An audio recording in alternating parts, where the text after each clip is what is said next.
Come on, Pierce. Yeah. Come on, Pierce. You know what I'm doing.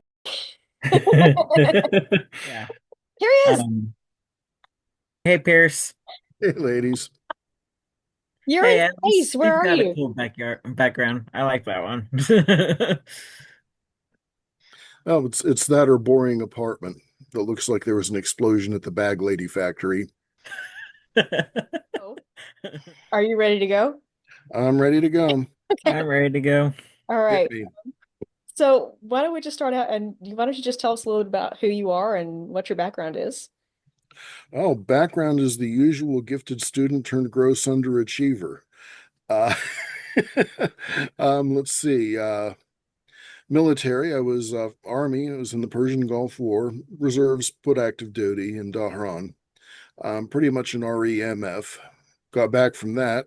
Decided to go Air Force, figuring better food, less things blowing up, which didn't work out so well because of all the NBC training from the Gulf. When there was a situation where they needed remains recovery at an aircraft crash site, the Value Jet in the Everglades. Pierce, you know all about NBC and decontamination. You'd want to help, don't you? Yeah, not fun. But I was in the military. I was more the radar O'Reilly type of guy than one of the tactical operators. So, And how I long did you worked serve? in. hmm, And how long did you serve? I was in the reserves for a total of 10 years. Active duty was mainly the Desert Shield, Desert Storm, plus a few months. And then after I was Air Reserve, at Homestead, we occasionally, it wasn't a formal call up, they just had days available when it seemed like Castro was getting froggy. That was a F-16 base, and their main job was to keep an eye on the Caribbean and on that little island with the cigars. Um, After that, bounced around a lot of retail places, and then a lot more retail places. Got into biotech, so I started studying recombinant DNA, molecular biology, that type of thing. I worked at University of Pittsburgh in their research towers for a while. Then one of the researchers decided he was going to go to NIH and didn't inform his staff and didn't renew his grant. So all of a sudden they had 20 technicians with 5, 10, 15, 20 years experience looking for work. And there I am with like 7 months. After that, I got laid off there, and then I went to first place to pick up the phone after I started doing civil service tests and interviewing was a local welfare office, where I got paid more to run the mail machine than I did to assemble or disassemble, reassemble made to order strands of DNA. That's kind of perverse. So many years and then years as a phone operator. Let's see, I've probably got enough college courses, degree in business, yay, how exciting, with a hotel resort management minor. And if I actually put all my credits together, I could probably at least have an associate's in biotech and a bachelor's in fine arts, because I bounced around studying art too. Best place was Bratislava, Slovak Republic. I actually learned more in a semester there about art than I would then in 2 years of classes in the States. Turns out that art just isn't my medium, though. I enjoyed it, but I never would have been more than mediocre. And it's kind of funny because my instructors, the European instructors, would note this is extremely illustrative. And there's nothing wrong with that. Although, just for your own edification, you should experiment some with things that are a bit more painterly. Illustrating, it was all about storytelling. I just didn't know that's what my real passion was. And I could do the illustrative work if it was something that seized my mind.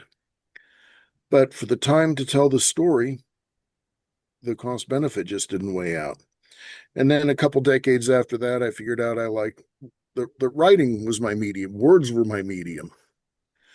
The art classes weren't wasted because learning how to analyze visuals, how to look at the lighting, um, the general atmospherics of a scene, learning how to analyze that lets you learn how to translate that into words for the storytelling.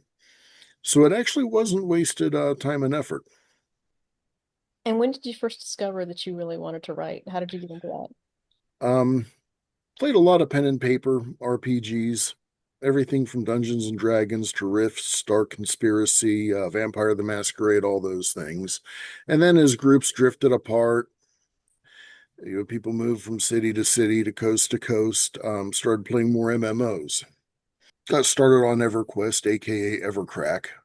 Moved into City of Heroes when that came out, and I found myself spending more time creating new characters and writing their little biography stories than I did actually playing the game. I must have like 5 pages of alternate characters.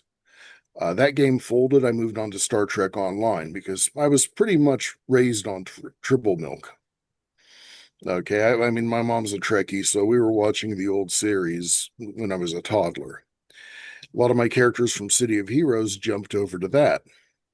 And we had a forum challenge in one of the fleets I was in where they said, instead of a 300 letter bio, just write out your character's background, make it a page or two.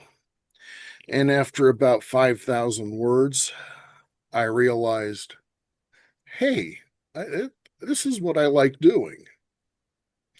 I stumbled across Jim Butcher's live journal entries on genre writing about that time when I decided I'm going to look up how to write books.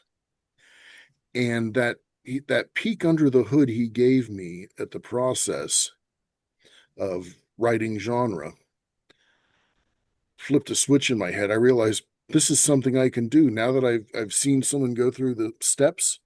I can do that. So then I started writing. That was 10, 15 years ago.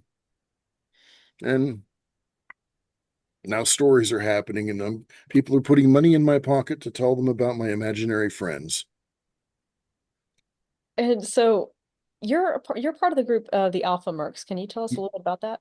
Okay, that is a group. I discovered them through the Writer Dojo with Larry Curry and Steve Diamond, which is just chock full of good writing advice and also bad writing advice, which they clearly like. This is the bad writing advice. I'll read it in a funny voice so you know not to listen to it.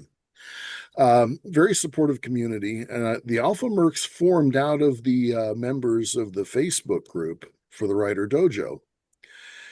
And that was also how I learned about Raconteur Press. Was it Raconteur? I think it's Raconteur. Raconteur Press. Yes.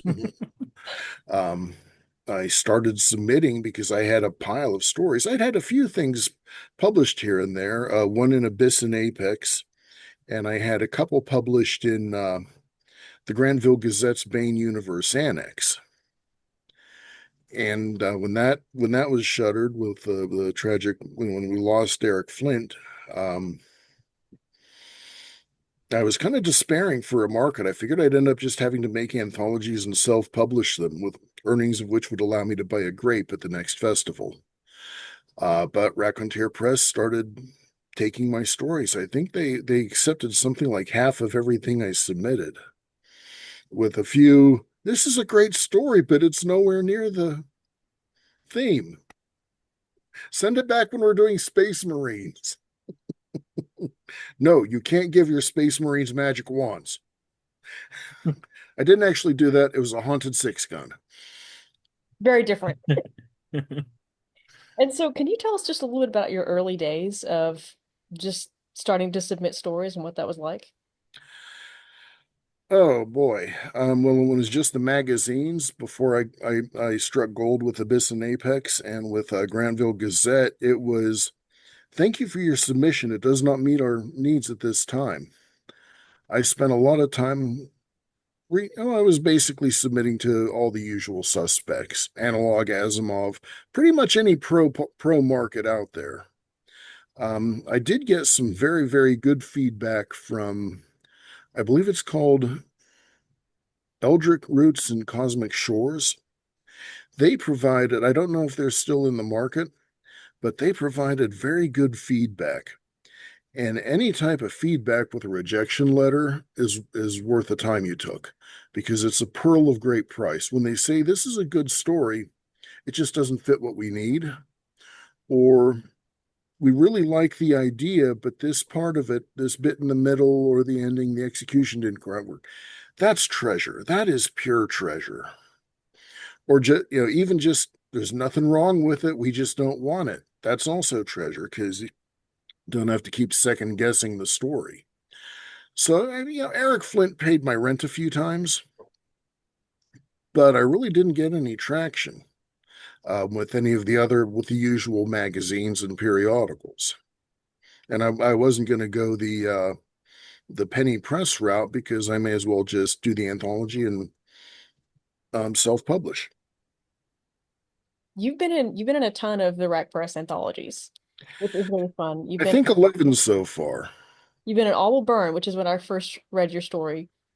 Alien Family Values, Space Cowboys, Road Trippin', our steampunk anthologies. You were in Steam Rising and Coffee Adventures. Um, And another Space Cowboys. okay, yeah, you've been in multiple of our A anthologies. couple of those 5, 6, 3. Buckaroo and Fission Chips. A Yeah, total of 11. yes. And something that's unique about your stories is that you always write from the same universe. That's because I have the brain that goes, yay, fluffy kitten. I was that kid. I started so many hobbies as a kid, as a teen, as an adult, and got distracted and never finished them. So I decided when I started writing and that these stories were coming together in one universe, that until I had the first series of novels done, which is Shy with The Kiss for Damocles, that set of books, that I would keep everything in the same universe, just so I didn't get distracted. And then once that's done, once Shy's first four books are out, then I might experiment with some things. Plus, I think I'm a little OCD. I will have a historical quote or a reference to some event. It might be a proverb that some character quotes. And go ahead and swat it. And that line will keep looping and looping. And the scene, it'll build into a scene and it will give me no peace until I write it. I have a coyote story that at some point I'm going to have to publish because again, a historical quote and the characters, the little quote turns into a character's dialogue and it won't go away. And have you ever tried to sleep at 3 a.m. when Coyote is telling you his story and demanding that you tell people how he helped the people who are clever but not too crazy build a house that flies? So it's like, well, I better write this out. Of course, I have another series of novels that happened sort of the same way. That is the series is The Warlord of Greenline Town, and the protagonist is one Ravati Aziz, who is the militia captain that Shy meets in the first book, the militia captain that Shy gives migraines to by being shy. And the setting of Greenline Town felt flat to me. Just the scenery wobbled, the people were kind of rubber. So I decided to write the encounter with Shy out from Ravati's point of view, just as a thought exercise. And I had fun with that. And then I decided to take it back to the beginning of Captain Aziz's day. From getting ready to go to work, doing the usual cop shop routine. All right, let's be careful. How'd that go? Let's be careful out there. And just filled out her day because it just felt, it was like a side quest. I had to at least complete that day. And that turned into a book or two, three, but they're parallel. They are a complementary series. You can read them independently. They're totally standalone because they each have their own issues, priorities, and problems, with occasionally something that is a shared problem they're on different sides of. But if you read both of them in turn, Shy Ravati, it greatly enriches the overall story. And it also raises the stakes because you get to see a lot of things from a point of view that Shy can't see. You get to see what this, there are a lot of stakes that Shy doesn't know about. And Shy is already playing for high stakes, but she's only able to see a third of the table. So and I've had characters in Shy's book become strengthened by what I wrote and how they developed in Ravati's book, as well as the world itself became more developed. So even the short stories, they all support the same story world and make it bigger, more lived in and roomy. And honestly, it's as the setting gets more developed, it gets easier to write in it. Even if I'm inventing new territories, new areas, new factions and people, I don't have to reinvent as many wheels. So tell us about Kiss for Damocles. Okay, oh boy. Kiss for Damocles is technically a space opera story.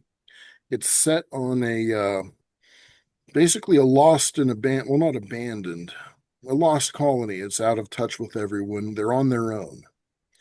And the colony has gone through an asteroid bombardment, an invasion, and a Yellowstone type eruption, courtesy of the asteroid bombardment. And these people, the survivors, are all these small refugee communities trying to hold on through what they came to call the long night, the volcanic winter, and then the period of cooling that followed that. They aren't dancing naked around fires praying to sky people or ancient ones or an old candy machine. They know what they've lost. They know it was taken from them, and they still have high tech space opera type technology, but they can only manufacture it on a workshop scale. On top of that, there's an ancient orbital artillery network that the invaders deployed when they showed up, and it's up there waiting for fire missions. And its last orders were to fire on any unauthorized transmissions, unauthorized vehicular traffic, or counter liberation activity. And it's a huge robotic network with supply ships, factory ships, which is how it can do repairs and replacements over the centuries. So Shy's people are trying to rebuild under the shadow of this thing, which makes things tricky because if it thinks you're being counter liberation, if it detects unauthorized vehicles, oh, that must be colonial militia. Better drop a rod on them. Radio transmissions, oh, that could be partisan activity. Time to drop a rock.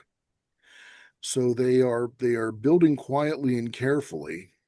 And in Shy's time, they've just now moved beyond mere survival to starting to actually recover and rebuild the colonial civilization as a whole. Shy is kind of like Laura Ingalls with a sawed-off shotgun and grenades. If she was raised by Earl Harbinger and had Snake Plissken for her spirit animal.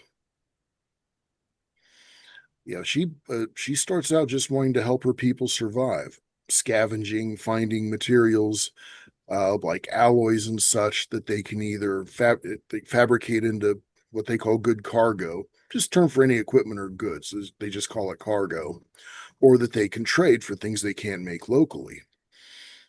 Normally, her homestead just trades in maple sugar and pelts, and Shy finds a wreck buried in silt. Um, Pretty sizable ship. It was actually a maintenance and engineering shuttle, and it's wrecked. It'll never fly again. But the wealth of materials is going to turn her homestead into a boomtown, which is great for her homestead, not so great for the merchant princes who in rival communities who suddenly fear being left in the dust, or who simply want a bigger slice of that cake. So Shy's wonderful find brings her lots of trouble, and it complicates life, and then it complicates everyone else's life. Plus, she has a tendency to routinely kick over apple carts. I don't think a lot of people actually realize what kind of spunky character that Shy is, just based on what Pierce described.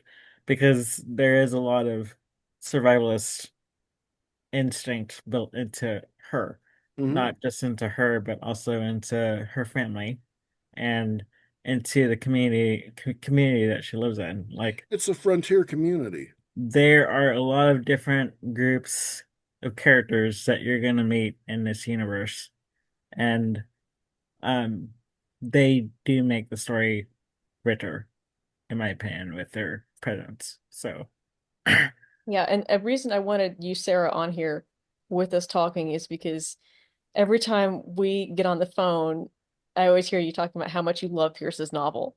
yeah. And can you just sort of tell us what you got out of it, what you loved about the story, and Pierce also just tell us, how you came up with these things and why it was important to your story.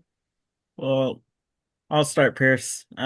When Pierce first started submitting stories to some of our anthologies, I had noticed a pattern, and I noticed right away, of course, that they were all based in the same universe. And I mean, yeah, that might annoy some editors and might make some of them complain that, it doesn't fit the theme of the anthology in question that he submitted it for. But he's still introducing you to aspects of his universe that are actually important for the entire story as a whole. And I think that maintaining that kind of consistency, it can be hard. I've seen, a lot of authors. I mean, I know a lot of people give George R. Martin grief for not maintaining that same kind of consistency. And you contrast that with um what Pierce has introduced into the wilds. And in my opinion, Martin could actually learn a thing or three from Pierce with the kind of consistency that Pierce has maintained this entire time with his Yeah. universe. So um that was the first thing I noticed. I also noticed that Pierce was a great writer, like turn in relatively clean copy. Thank you very much. I can't say that for quite a few of our other authors, but hey, learning is happening, so that's always important. But between the clean copy and the consistency in the story universe, that actually made me a super fan before I even realized what Pierce was actually doing with his work. And I phrase it like that because Pierce and I had actually started talking privately last year when I had basically gotten dragged kicking and screaming into the entire illustration side of Raconteur Press. Like, I had not actually seen that coming. It wasn't, I think it was actually last Fool's Con when both Jonna and Cedar basically sat down with me and told me, hey, so we noticed all the photos, all the images that you're putting up on your Facebook wall, and we want to take advantage of that. They didn't say that. They didn't put it so bluntly. They just basically said, we see your talent or your skill anyway, and we want to put it to use. So I have this tendency to actually make images out of things that I love. And Pierce Pierce's story universe is something that I love. So I actually like I don't know why, but shy is kind of like my spirit animal. So sorry for getting emotional, but and I sure as hell was not expecting to get emotional right now. But I that girl speaks to me. So uh, when I actually when I found out that we were gonna actually be publishing Pierce's novels, it's like, okay, sign me up. I'm all in for that.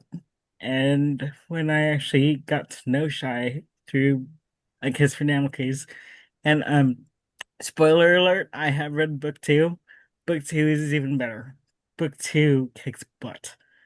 I am I've been bugging Pierce like crazy for book three, and I know he's still revising it, but I cannot wait to see what Shy does in book three. So the good things are coming, honestly, with Shy's character. I was a little leery about suddenly switching to Rivati Aziz, but just based on her interactions with Shy and A Kiss for Damocles, I'm actually getting excited now for the girl, the warlord of Greenline Town now because um I think it is a good balance.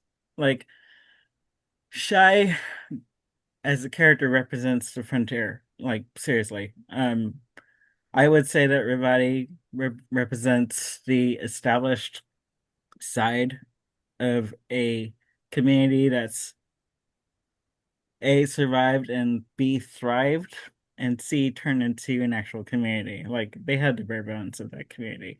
So it's going to be very interesting to me when I actually start getting into Rivati's story because I see where Shy has gone and how her character is actually evolving.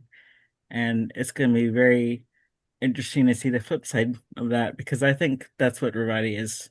Um, I mean, she's law enforcement, but on the ground, she represents more than just law enforcement, in my opinion.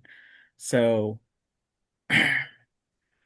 that's my long-winded way of saying that this universe honestly blew my mind from the very beginning, and I think it's actually a great representation of excellent storytelling. So, Thank you. yeah, Um, Ravati is a lot of fun to work with. It's a good way of, she's a good way of rinsing my mind out after I spend a lot of time with Shy, because Ravati came from a lower class blue collar family, one bad payday away from the poorhouse. Well, in this case, the workhouses. Shy kind of takes over. Um, I don't literally think my characters are talking to me, but I was one of those little kids who was always daydreaming. So I can, I'm imagining my character's commentary. I wouldn't say that. How come you clowning on me like that? Maybe I ought to res some lumps on your head. Whereas if I'm doing some Mazzetti's dialogue a bit lazy, I can just imagine her saying, "Well, I do suppose that is adequate. Yeah, yes, perfectly adequate." Um, but Shai has a very distinctive voice and patter. So when I work on Ravati, I've got to totally shift gears mentally. Even though they might have similar values and morals, they're from different cultures, totally different backgrounds. Ravati, grew up in basically one step from poor family, working class, and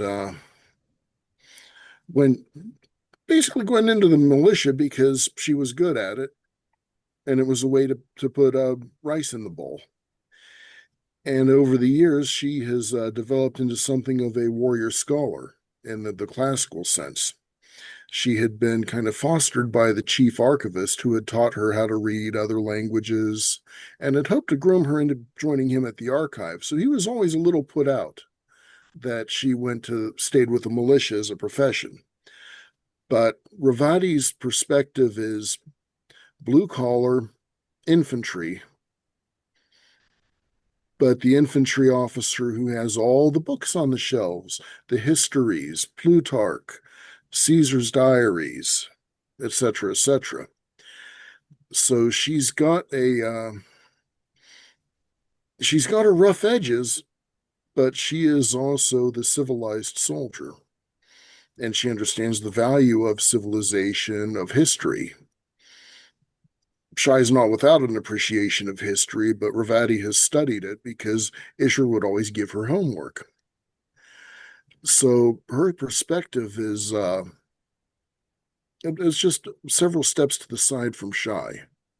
Her problems are more than do we have food enough to eat or not this year. Where Shai, her big concern is do we have enough stores to last through the winter? Plus, Ravati she's probably in her 30s, early 40s, has a kid, has two husbands and a co-wife. It's almost a Heinleinian marriage association. I'm not advocating that because I am romantically incompetent. I have yet to make one relationship work with one person. But in this culture and setting, it's something that made sense due to the population crunch, the genetic bottleneck. And I just wanted to fit more characters into her little social circle because it's like I can't do one or the other. Okay, put them all in there. And it's made actually some very good story dynamics in Ravati's own uh, series. Can I interject really quick? Go.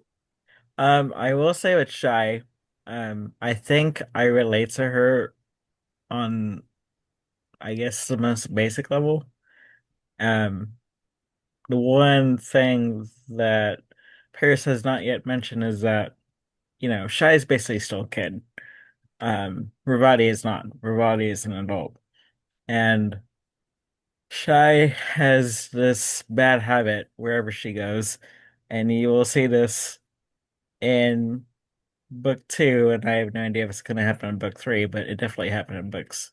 It definitely happened in book two, where the people that she interacts with end up saying, "Girl, you're giving me a migraine," and so because it's not just it's not just Ravati in book one who ends up saying that. There are a lot of people who end up saying that about Shy. Like, not necessarily to her face. Sometimes when she's leaving the room, she overhears somebody saying in the background, "Oh my God, that girl just gave me a migraine." And, some people will find it hilarious, and other people will be like, "Oh, she's that kind of girl." So I think that's one reason why I do relate to her a lot, but I am, like I said, I am excited about like tackling Ravati's story because it is good to bring another perspective in there, and it's just going to be interesting. And you know, like I said, um, before we took our break, it's a really big universe, even if it's just like one world. So I think that's the thing I appreciate about this universe the most. There are just so many facets to this universe that um people have not even been introduced to yet. Both from the side of the enemies who were responsible for the asteroid bombardment in the first place, and from other people who basically survived along the night. So, I mean, it's a very rich history. And I think I am very excited actually to see how other people react to that. So, I And that's something I'd like to ask you about is you have such a rich, humongous, I mean, it's not right to even call it world building because you have this whole universe. So how do you approach world building and what do you like to do to create that culture and those worlds and well, I have I made myself stick to one universe, but as I had more ideas that were near future colonization, military sci-fi, pure space opera, or Shy's post-apocalyptic, I realized I've got about a 2,000-year timeline. So if it's a subgenre of science fiction, I can slot it in there somehow. So it kind of built itself as I had a story idea and needed to figure out how to slot it in. So I Jenga'd the history to make it work. It's probably maybe on a subconscious or could be purely accidental level. I've always loved shows, movies, books that had a big lived in universe. Babylon 5. You had ancient races, ancient civilizations. You had all sorts of stuff that was going on outside the station that the people on the station had nothing to do with. But the news of that would affect events that affected life on the station. It was it wasn't just an isolated crew of Captain Hero and his friends. A lot of the old Andre Norton books I grew up reading, Forerunner, the Solar Queen stories, they always had these ancient civilizations and exotic nationalities and cultures among the stars. So if it's big and lived in, you've got more to work with, but it just feels more engaging. Um, and character wise, I mentioned I was that daydreaming kid. I grew up on a farm, and without getting into all the family drama and how much it sucks to be a nerd in grade school, um, and yeah, ADD going on, so I was always bored, and I was always on the lonely side. So I was always daydreaming. In my head, I was running around with Buck Rogers or piloting a Colonial Viper or running from the Horta. The Horta scared me in the old Devil in the Dark episode. Always daydreaming stuff like that. And years later, I realized the books that I gravitated to, things like that I read as a kid and kept rereading, James H. Schmidt's The Witches of Karras, Karres. The characters, I mean, it had like the big universe, all the exotic worlds in that. But the main thing was these characters. They were people I liked spending time with.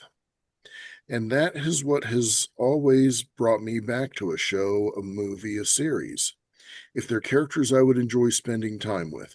Miles Vorkosigan, pretty much the whole cast of Lois McMaster Bouja's Vorkosigan saga. Might be hair raising, but they were imaginary friends I enjoyed spending time with. Harry Dresden, from Jim Butcher's Dresden Files. A great story. A story can be magnificently written, just pure, don't want to say poetry, but perfect prose, clever plots, subplots, subtle themes woven in amongst. But if I don't like the character, or if I just, whether they're flat or just annoying, I couldn't care. That's what turned me off on the first George R. R. Martin book. As soon as I liked a character, he killed him. So I'm like, well, I don't need this. I want to run around with my imaginary friends. And I think that subconsciously, at first anyway, I've done that with my own characters. I've basically made up imaginary friends I'd enjoy hanging out with. Shy, not so much. Kathy would be more my type. And Zeddy would be the one who would be really my type, but I'd be too shy and embarrassed to talk to her. Sarah, would you chime in here with how you feel about the characters? Me? Yes. Shy, I would probably ask to take me on a hunting trip or a scavenging trip, mostly because I've not really done either of those things, and she's really good at both. Um, Shy gets it from her mom. Um, I really like Zeddy because now that I know a little bit more of Zeddy's background, Zeddy is basically Shy's best friend. And that is the thing too about all of these characters. If you do go back and read all of these short stories that are scattered throughout those 11 anthologies that Pierce has had his stories accepted into, if you put them together, they are parts of the same puzzle. And um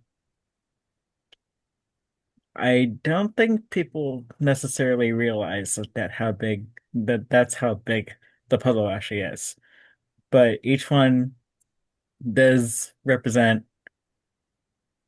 a different character, and some of these characters were actually on Hesperides when the Long Night actually started. Some of them are right beside Shy when she's off doing something stupid, or they're trying to find her after she's done something stupid.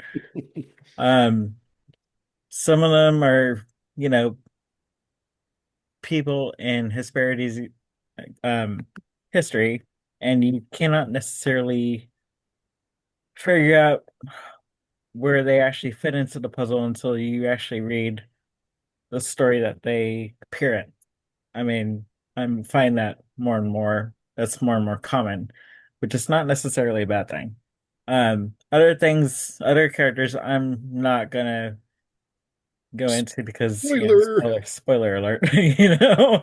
But I have picked Pierce's brain quite a lot, like offline, because, um, yeah. I love these guys. And there is there are threads connecting all of them, even if those threads seem very tenuous and even if those threads seem very thin and are about ready to break. But they're there. So yeah, Shy is pretty cool. Kathy, her sister, is also um pretty cool. Iskander, like the writers as a group, which is what Zeddy and Iskander are part of. The people I'm talking about right now are all part of basically Shy's closest posse. And they they're actually pretty badass characters, in my opinion, especially Zeddy. But Iskander's up there too. And there are other writer characters that get introduced.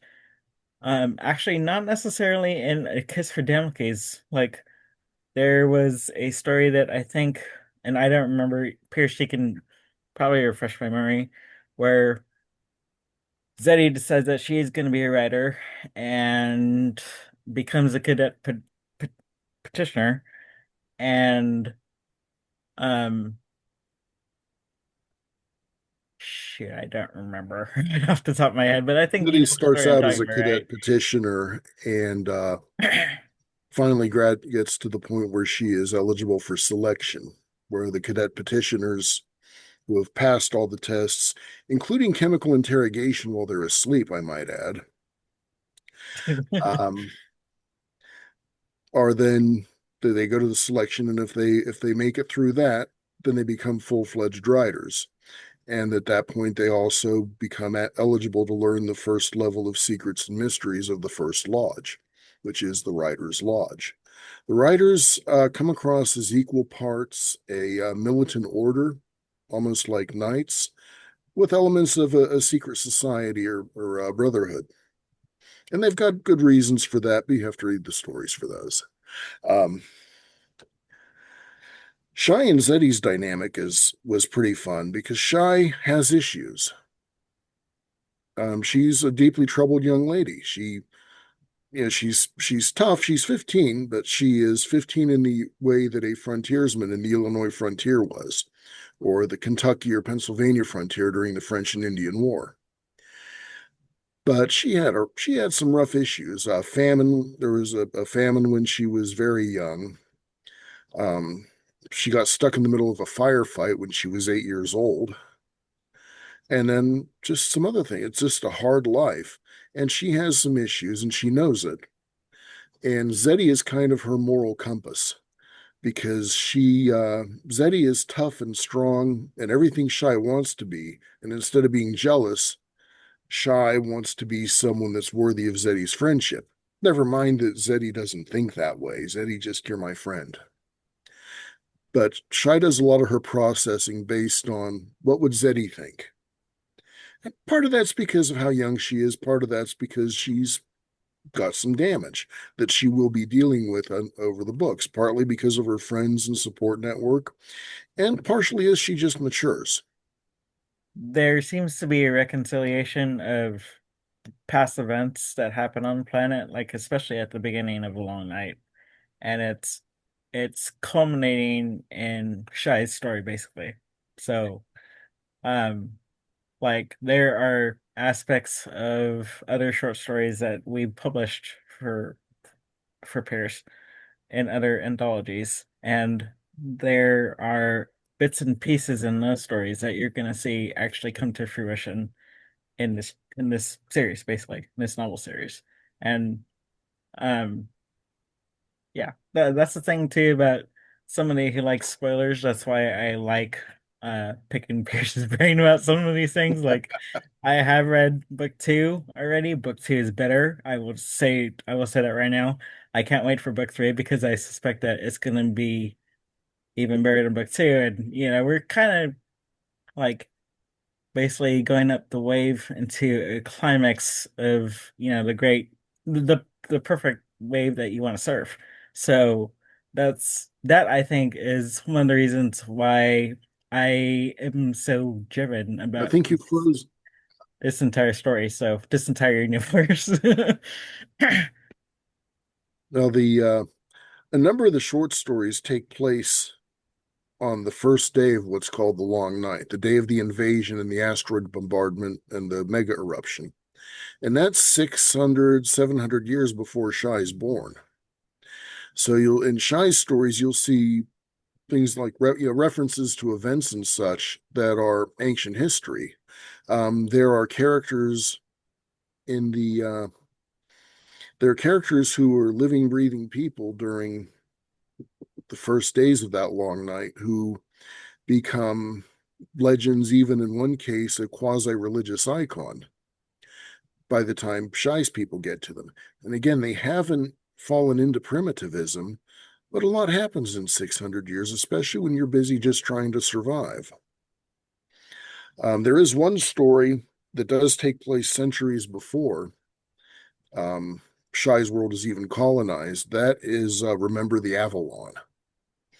And that's straight up Space Marines. Hooah! That was in Space Marines 3. I'll probably have some books set in that early period, right after the Long Night, based around Esteban Ramirez and his family from Pride and Peppers and Bravado and Beans. But I've got to do Shai and Ravati's books first. Yeah. I got to say too, I love the way you have been able to grab these characters out of thin air and put together these images of them. And it's like you're so patient letting me tweak things, saying, nope, a little more of this, a little less that. I do appreciate your patience with that because you know how it is with us writer types. We generally have a perfect image in our mind. And well, that would be good to play Zeddy, but her ears are a little too small or too large. Yeah. But yeah, you have done some amazing things with these. Sometimes I can wring out an okay image, but with the things you put together are just gorgeous. I'm Well, looking forward to seeing you tackle Ravati Aziz and Galloway, Corporal Galloway. yeah. There are definitely aspects of, well, characters I have not even actually generated images about that I think, yeah, it's just a good motivator.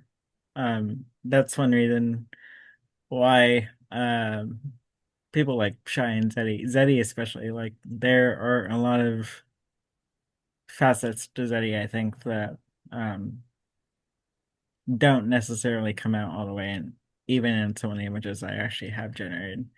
And it's just exciting. Yeah, sometimes it is good to put um words into images like that because it just, yeah, helps me solidify who they actually are.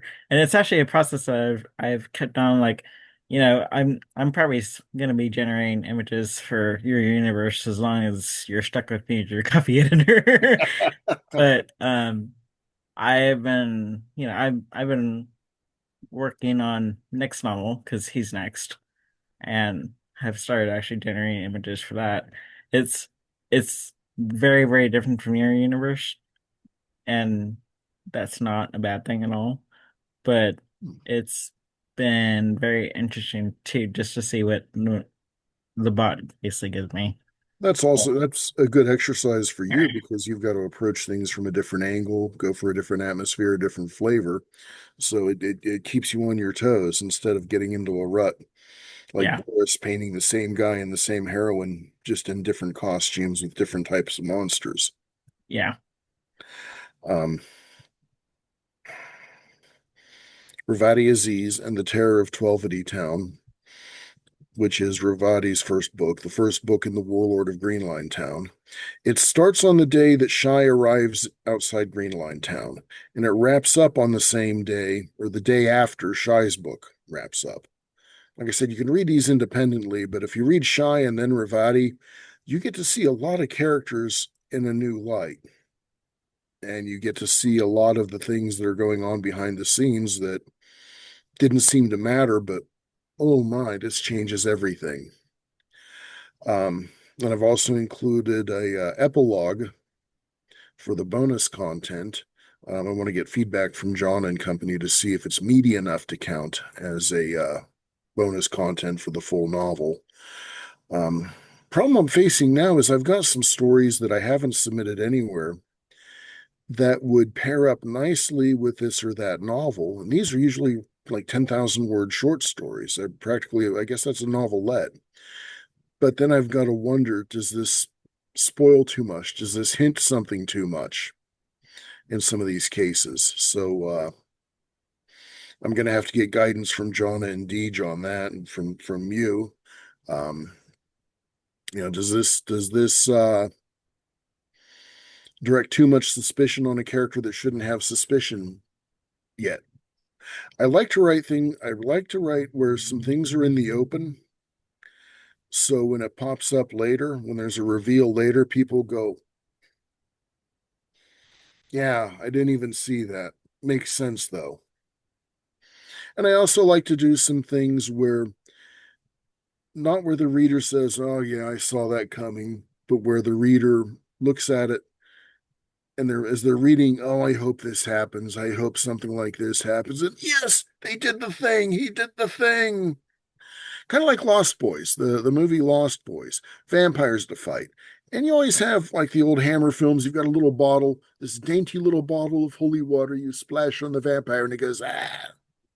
Now, Lost Boys, these kids run into the church and they're loading up their super soakers at the holy water font.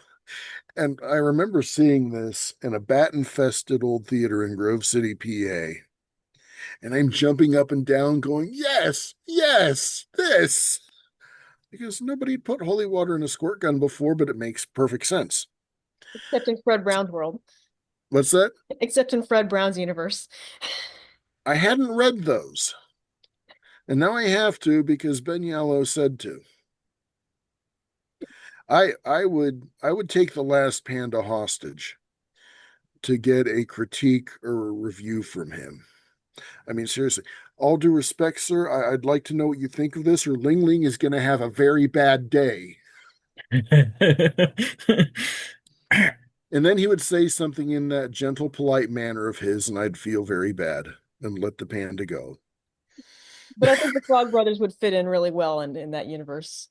What's that? I think the Frog Brothers would fit in really well in Fred Brown's world. So I've got to read them. That's I'm gonna have to dig those up. As if my TBR list isn't big enough as it is. Well, when I started writing, I decided to go back and study the stories that engaged me, that I kept rereading year after year after year, because I wanted to find out why they resonated with me. Why did this hook me? Why did I only read this? Okay, that book is one of the great science fiction books of all time. I read it once and said, "Oh, okay." Never occurred to me to read it again. Others. There's some other books. Vorkosigan series, Brian Daly's Han Solo books, Repairman Jack, a lot of the best Dean R. Koontz, especially Watchers, Lightning. It's like, oh, I have the urge to read that again. Just like when I'll say, oh, I need to rewatch Person of Interest or Aliens. and so I'd actually like to ask you about, if it doesn't give away too many spoilers, your title. How what does that mean to your story? A Kiss for Damocles. Just what he's gonna know he's been kissed. Shy and her people basically are reclaiming their world. They're reestablishing the essentially the constitutional colonial government. They have domestic threats. So they've got also got environmental threats, including some that are hinted at in this book that turn out to be a real problem in the second book. Um, but the whole thing is about Shy and her people reclaiming their place in the stars. And this isn't Shy finding a silver bullet. It's not Shy getting the magic MacGuffin. It's just she's the girl in the right place at the right time to grab that lever or to place the fulcrum. because this has been reclaiming their place in the stars has been an ongoing project. A little bit of a spoiler there, but it's not like this kid's going to come along and say, "Hey, why don't we figure out how to destroy the artillery network and take back space?" She's not the only one going to come up with that idea. But that is the first four books. Kiss for Damocles, Stormjammer, Fury of Avalon, and Avalon is Risen. Those are the books that are basically Shy and her people getting their world settled down, organized, under control, free from the various factions that want to put their thumb on everyone, and taking back their stars. Then there's another series after that where Shy goes full blown space opera. I have a whole universe of fallen empires, lost civilizations, hostile xenos, and the occasional unspeakable cosmic horror. And Shy is going to bring the ruckus to all of them. And so I want to read you a review that happened just today on Amazon. Uh-oh. And I'm hoping you haven't seen it, but so Don RN says, wonderful story. Looking forward to the next part of this story. Humanity struggling through and affirming hope. Needed to finish in one day, that engaging. Wow. So I want to ask Suspect I'm doing something right. I want to ask you, what do you want your readers to take away from your story? And maybe Sarah can also talk about what she got out of it too. Uh, I have a couple of main things, other than the fact that I want a Scrooge McDuck treasure bath. Uh, I want them to enjoy spending time with my characters. Fictional characters were pretty much my, not always, but they were frequently my only best and reliable friends when I was a little kid. And if somebody tells me that my imaginary friends brought them comfort and eased their loneliness, that's going to be a big win for me. For overall themes, you'd mentioned hope. I faded on sci-fi for a while because there was so much stuff that was he dies, she dies, everybody dies. Ha ha, I fooled you. I'm the clever writer and I killed them all. I don't need that. I'll watch the news from a Walmart parking lot when I need the real life misery and nihilism.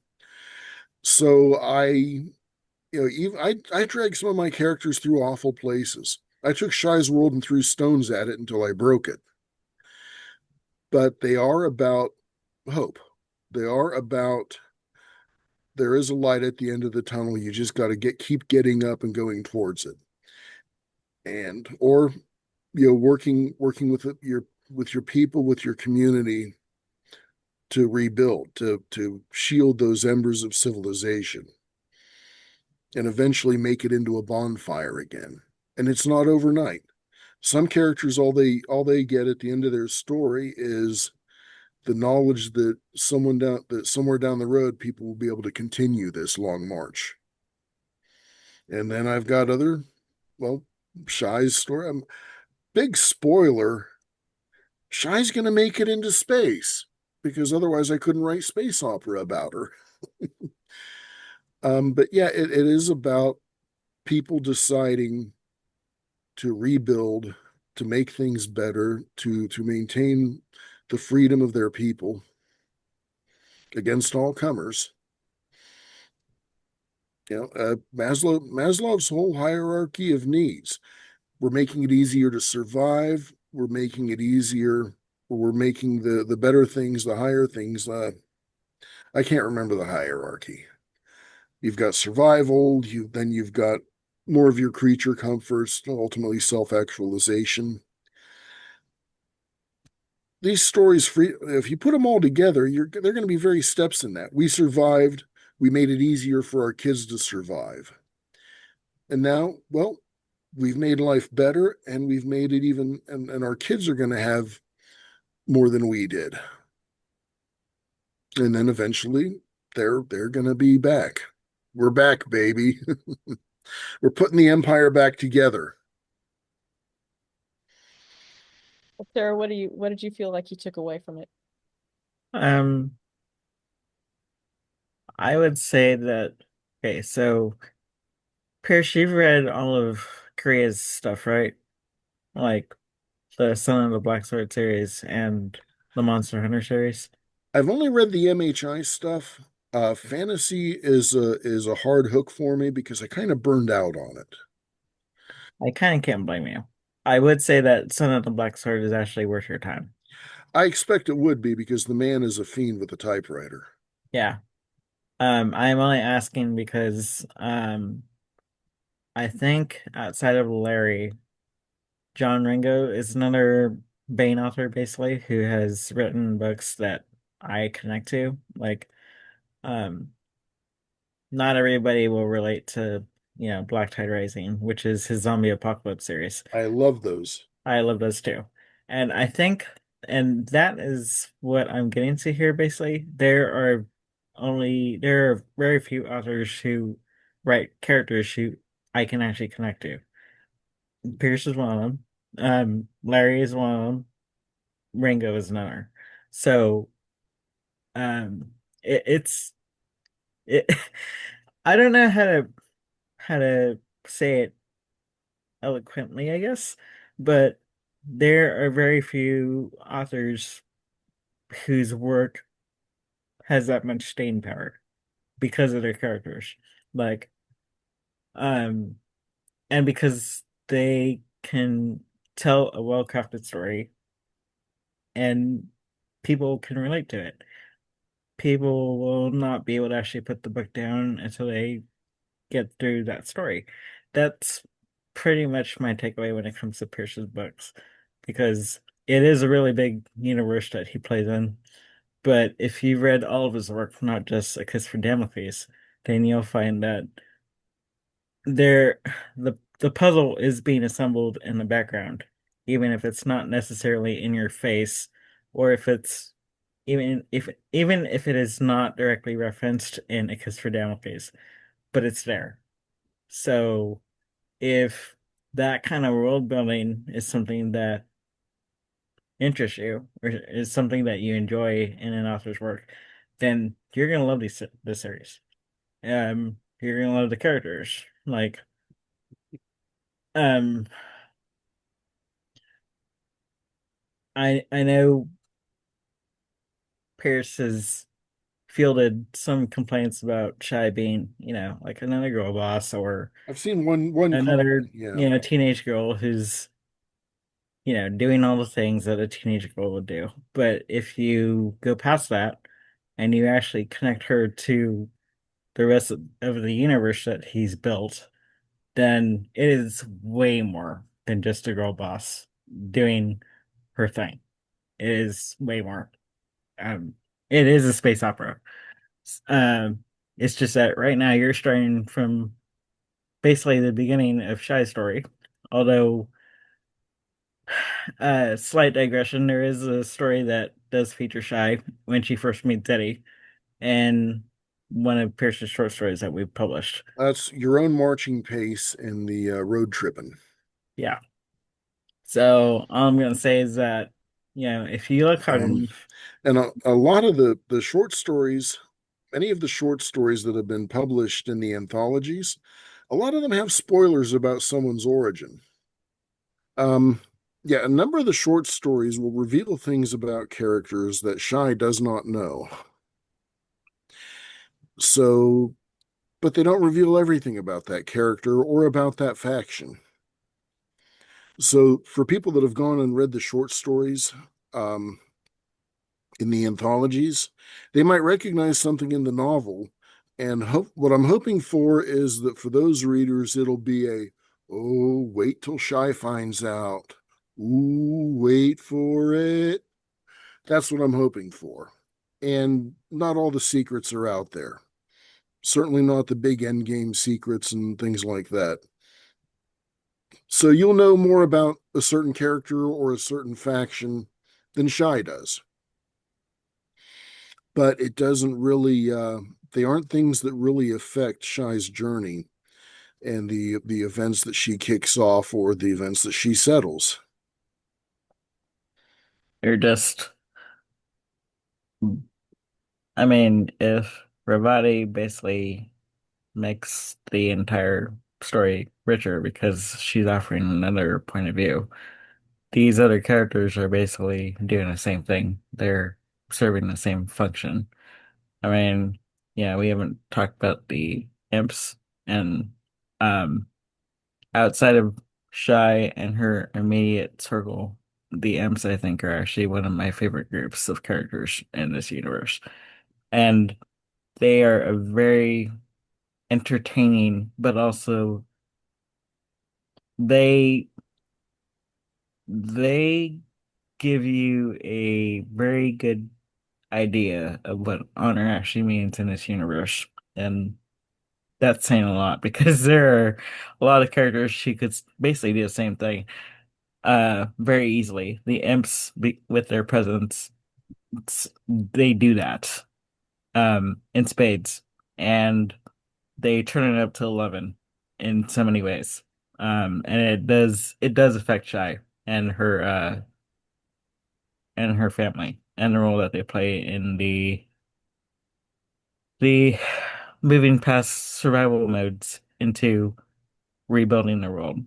So I love that about this universe. But going back to what Pierce was saying about all the short stories that we published so far and all of the different characters and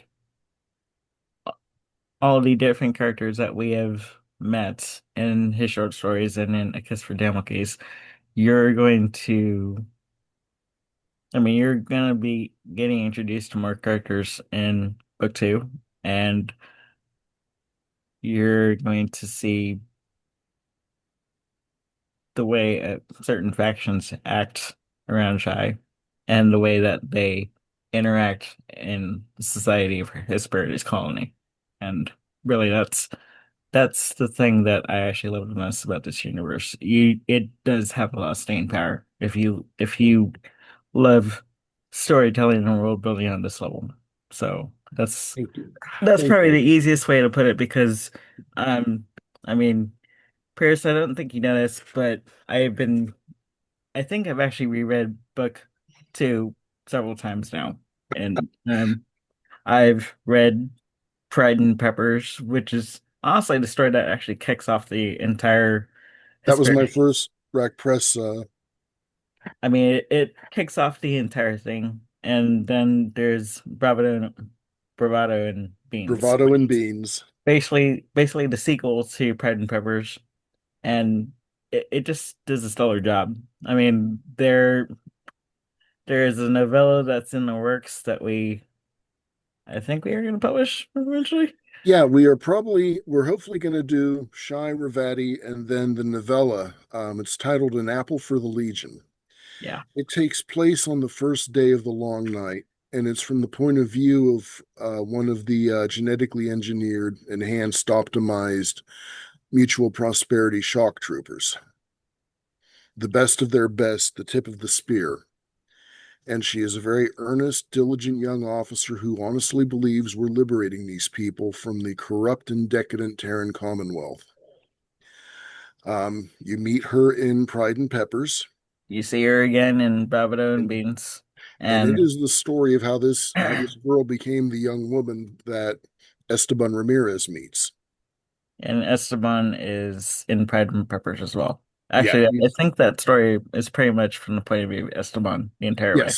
yes, it is. So, And the novella, it's about 30,000 words, and it is from the point of view of this mutual prosperity officer. and it's honestly very interesting because, this entire time we're basically seeing a colony world of the Terran Commonwealth, which is what Hesperides is, and you're seeing it basically survive the long night and rebuild out of the long night. But the long night itself, it's I mean, I I had to read the novella to figure out, well, you know, we can say that these people are all, like super soldiers and whatnot or whatever. They're still as human as like say Shy. Yeah, And that makes them relatable, even if they are genetically engineered super soldiers. So it's something to definitely keep in mind whenever you read any of these stories. So it it's also kind of a study of what happens when reality and indoctrination don't match up. When someone is out in the world long enough to see more and more inconsistencies between what essentially the party says and what they see on the street. So I had to crawl into a lot of ugly heads um, to construct the indoctrination program that these legionaries, these gene jacks go through. I had to rummage around in the head of the people that put together Mao's Red Guard, the Hitler Youth, Russia's young pioneers and young Octoberists, as well as a lot of cult indoctrination and how they maintain the grip on the heart and mind of people. And thing is, when soldiers are out in the field, they start to see things differently, or they start to see more reality than what the party tells them is the truth. So Carr has she's got a long journey, and but she is a true believer in the ideals of the mutual prosperity. It's when the ideals and the ideology come into conflict that life gets interesting. So that's what I'm looking forward to people reading, because if they like Pride and Peppers and if they liked Bravado and Beans, then I think they'll really enjoy that one. And it also it plays a big part in some of the cultures and civilizations of Shai's time. There are elements of that story that become major in Shai's second book, and especially in the third book. I don't throw anything away. You know, a lot of history never goes away, even if there's dust on it and people have forgotten about it. And I will say, just building on top of that, of Pierce's point, um, there is a lot of freaking history in the universe. I mean, I didn't automatically connect the story from Space Marine 3 into that. I figured, well, eventually it's going to happen one way or the other.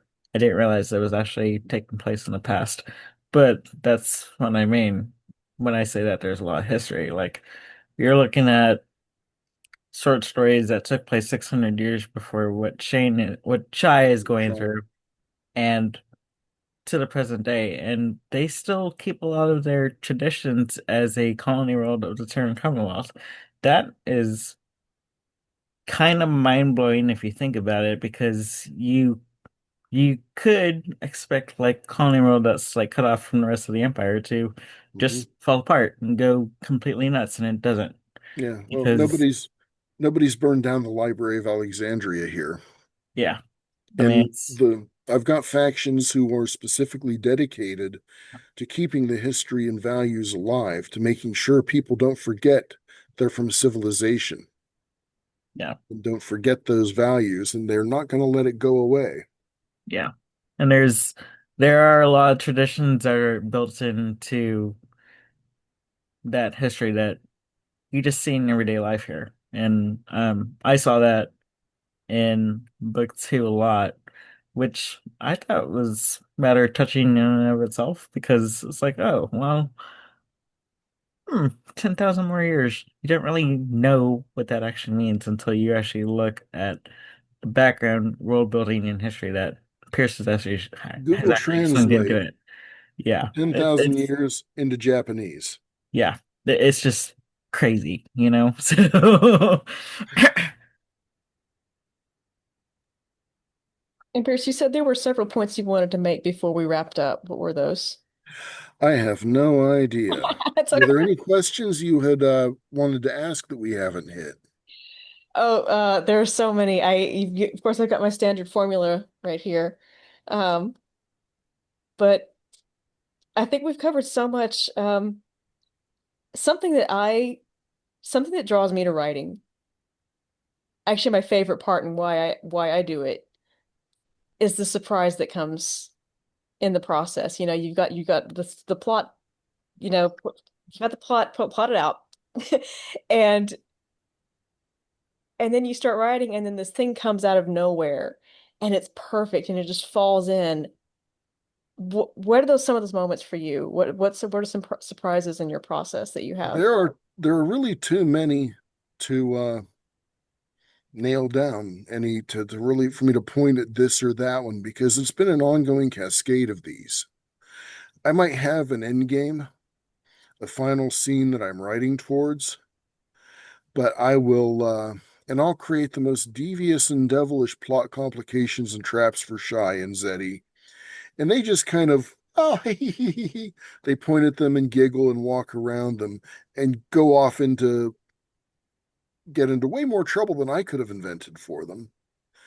Um, in a way, the world building has had some cascades where things just a coincidence brought a number of things together that gave me the pieces to fit it together. Uh, Hesperides colony. The Hesperides were nymphs who took care of Hera's garden.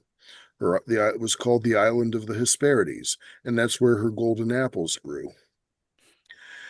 Um, Avalon, Emhain Ablak, was the Isle of Apples, and that goes. You'll find that in both the Roman and in some of the Gaelic, some variety of Island of Apples. And of course, you've got the apples are. I don't quite want to say a recurring theme, but one of the big produce exports of Hesperides that they were so proud of were the Hesperides golden apples that were engineered to be able to grow on a planet with a near Pleistocene climate and long polar nights and the long white nights of summer as well. And it all sort of came together and it provides different layers of meaning depending on what you're interested in and what you pay attention to. So it was a lot of fun as I looked at the pieces I had and saw how I could fit them together. Likewise, the long night, it's not just the volcanic winter. It became the period of essentially interregnum that followed on Hesperides colony, as you've got these scattered communities, and then as immediate survival becomes less of a problem, people have more time on their hands to get ambitious and to look beyond their own borders. And ultimately, the long night will also refer to the period of interregnum that is in that neighborhood of the galaxy itself after the prosperity and the mutual prosperity in the Terran Commonwealth basically went down with their hands around each other's throats. So there are several layers of Long Night. And that was kind of fun sliding those pieces around. As for events in the stories, I just follow these guys and write up the incident reports and try to figure out how to explain it to the chief. I've got fun characters to work with, to daydream about, and they do all the heavy lifting for me at some point. Jim Butchers said that his characters work for him, and I don't have that level of mastery. In fact, I tried to write this as a third person originally with little interlude where you show what the character is thinking for a few lines or a paragraph. But Shy's voice was so strong that she kind of shoved me out of the chair and said, just go over there. I'll do it. You're not doing it right. I do hope that people can see how these stories relate to each other and how they sometimes they interlock, sometimes they merely influence. But I want to give people a view of a big, wide story universe. And as I mentioned before, I want to give them characters whose company they can enjoy, who they can take comfort in, and be inspired maybe by some of their achievements, by how they don't quit. That's one thing you'll find in these, not a quitter in any of these stories. And that's why they're heroes. They weren't chosen by the alignment of the stars, by great Muppety Juju giving them a birthmark. They're chosen because they chose to keep getting back up, or they chose to put it on the line to help their neighbors, to help their community, or just maintain their civilization. The Articles of High Law, which are pretty much modeled on our Constitution, the traditions and values that held the Terran Commonwealth together. It's not just if we'll survive, it's what kind of people we'll be if we survive, from Pride and Peppers. So it's been a lot of fun. I can't not write. The stories would give me no peace if I didn't write them. And I'm so thrilled with Raconteur, I forgot, the press, Law Dogs Posse, because not only are you guys getting my stories out there, but the help, the feedback, and the encouragement. Like Sarah, your artwork, every time you put up one of the characters or scenes, I just like, ooh, I do a happy nerd squee. Or when any of you, just point out something, some element in some story you liked.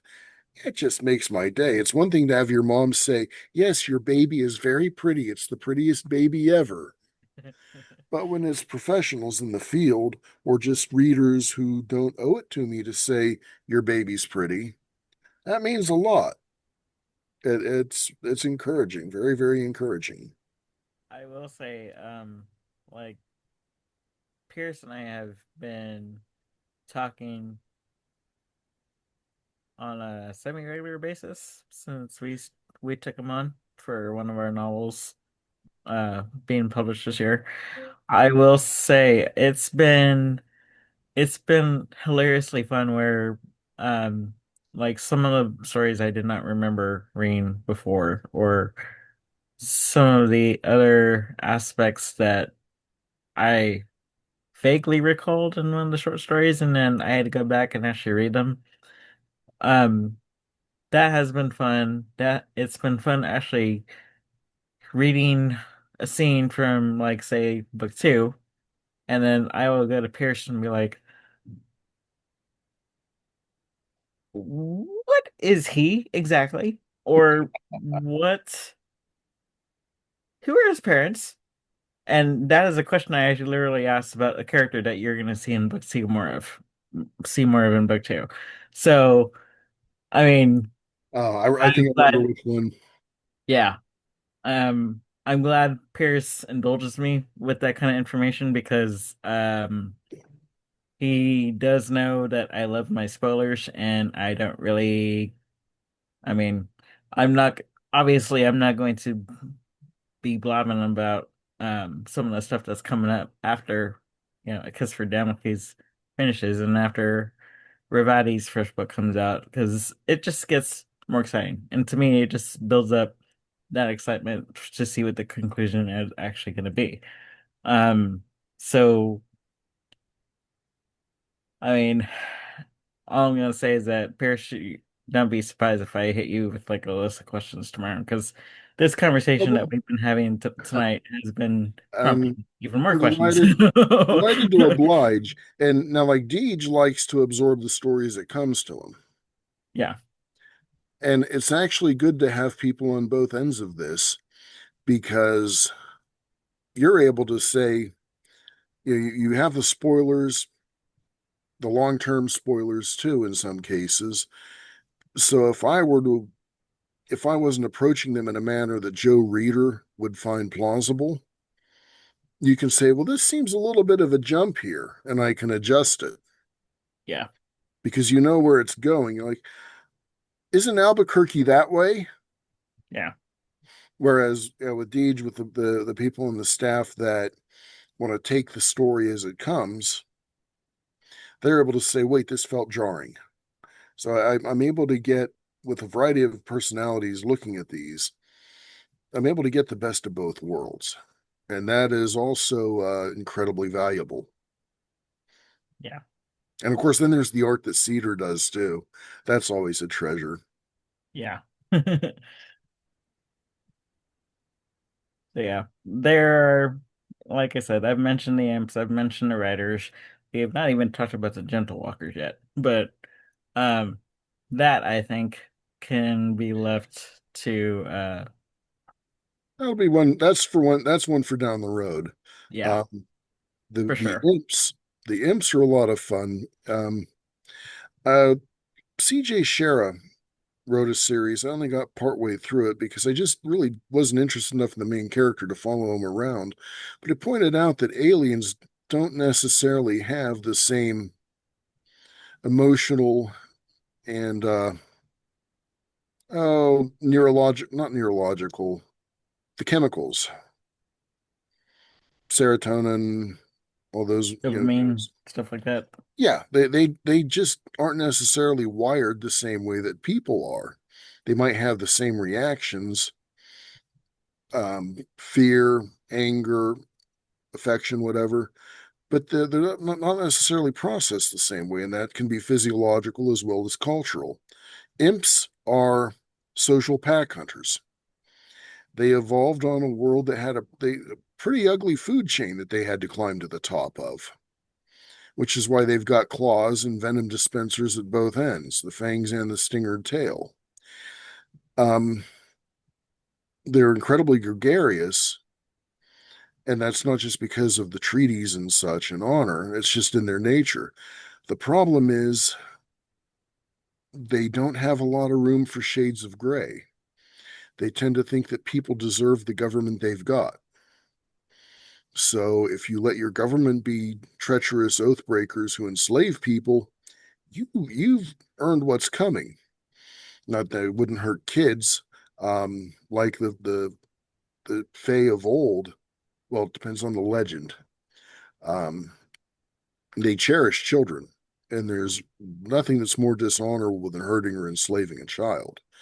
So they might fall on a community and put all the adults to the sword, but they'll carefully take care of all the little orphans they made. That's the Dunco Station event that's mentioned. And of course, any prisoners, anyone that was under duress, they're not harmed. But the way they figured it wasn't just the government of Dunco Station; it's everyone that went along with it. That's just how they process things. You're all one pack. Kind of that might have been influenced by Footfall by Niven and Pornell, how the elephant aliens looked at things.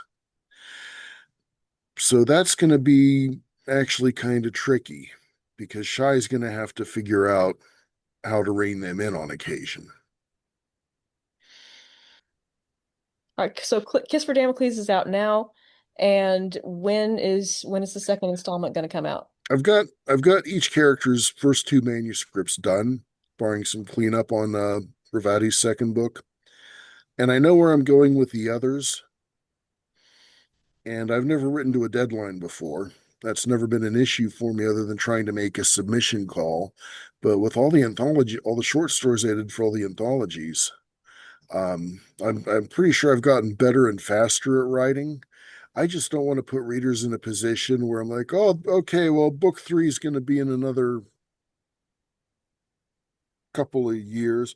I'm not going to do a George R. Martin because I know where I'm going, and I'm not letting myself get sucked into any side projects.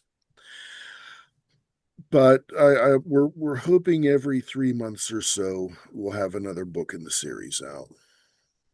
Yeah, I might hit a bump in the road. I might get hit by a truck tomorrow.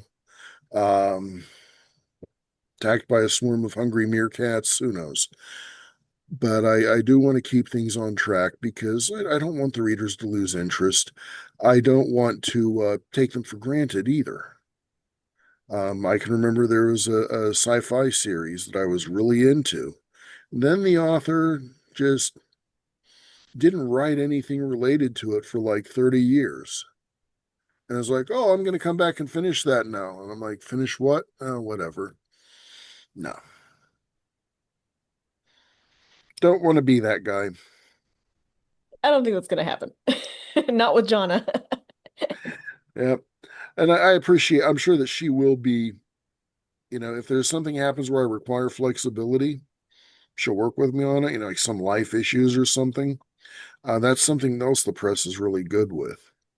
I've seen how they're treating some writers who had some health issues, and it's just a stand up, do right crew.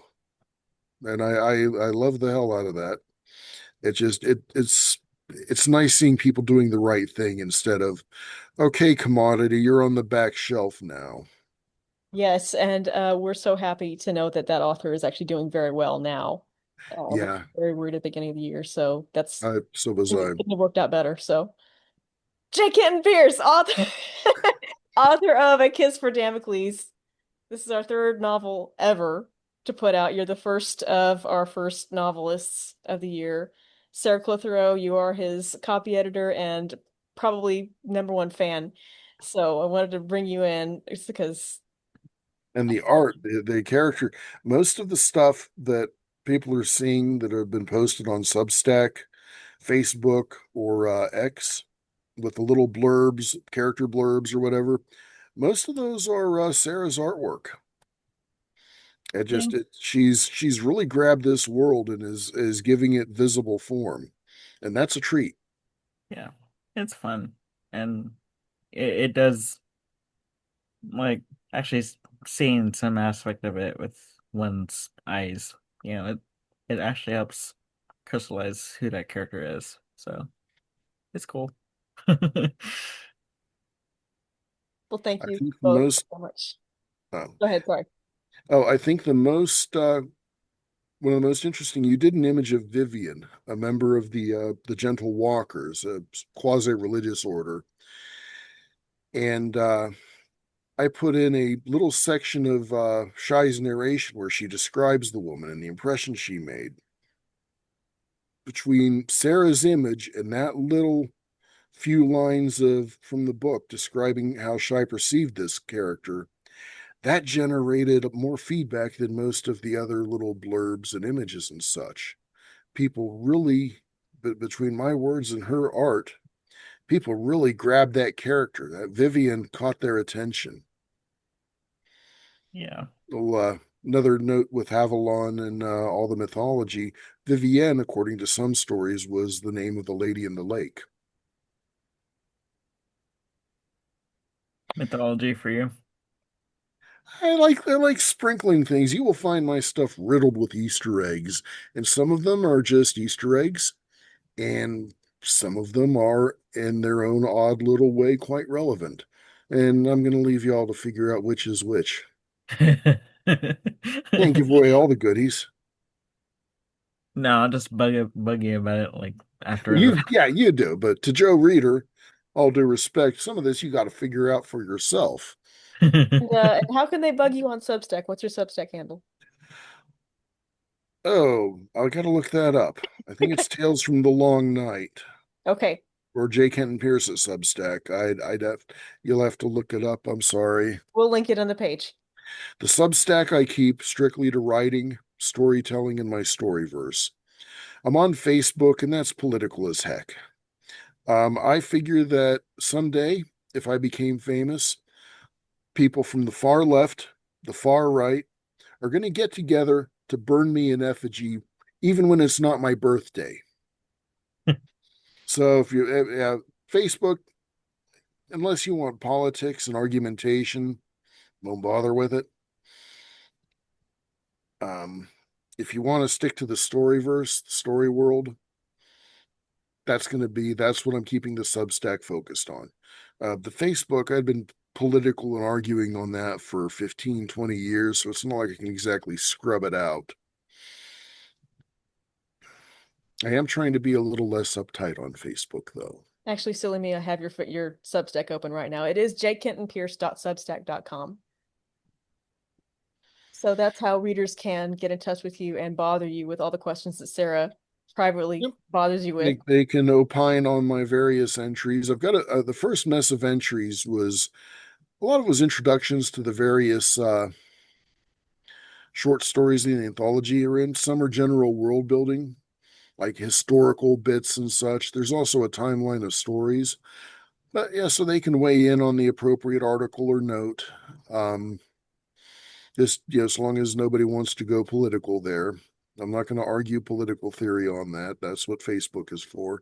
And I really don't have the time or energy to argue on Facebook as much as I used to because I've got books to write. And if I don't want to be put in a chained to a radiator and fed nothing but cheese sandwiches and abuse, I need to keep the writing on track to keep up to Jonah's schedule. All right, well, J. Kenton Pierce, author of A Kiss for Damocles and many, many more to come. Thank you so much for talking about a little bit about your universe tonight. Sarah Clitheroe, thank you for joining us. Thanks And for having us. let's do this again sometime. This was fun. I've had a great time. I really appreciate this, ladies. Yeah, Hope you have thank a you. great evening now. Bye bye. Bye.